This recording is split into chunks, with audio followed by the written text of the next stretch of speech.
واپسی کا سفر۔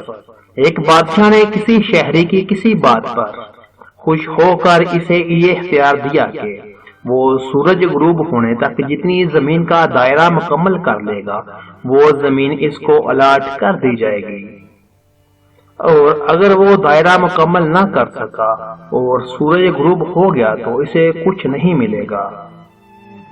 یہ سن کر وہ شخص چل پڑا۔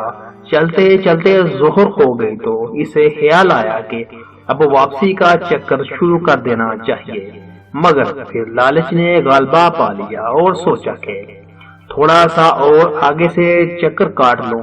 پھر واپسی کا خیال آیا تو سامنے کے خوبصورت پہاڑ کو دیکھ کر اس نے سوچا اس کو بھی اپنی جاگیر میں شامل کر لینا چاہیے۔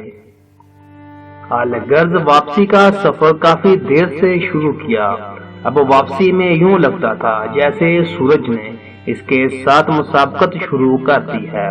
وہ جتنا تیز چلتا پتہ چلتا سورج بھی اتنا جلدی ڈھل رہا ہے۔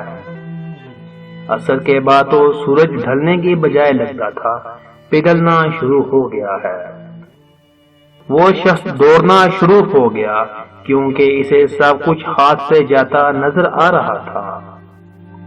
اب وہ اپنی لالچ کو کوس رہا تھا مگر بہت دیر ہو چکی تھی۔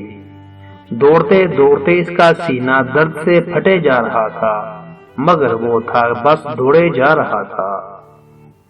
آخر سورج غروب ہوا تو وہ شخص اس طرح گرا کہ اس کا سر اس کے سٹارٹنگ پوائنٹ کو چھو رہا تھا اور پاؤں واپسی کے دائرے کو مکمل کر رہے تھے۔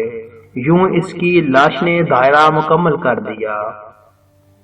جس جگہ وہ گرا تھا اسی جگہ اس کی قبر بنا دی گئی اور قبر پر لکھا گیا کہ اس شخص کی ضرورت صرف اتنی تھی جتنی جگہ میں اس کی قبر ہے۔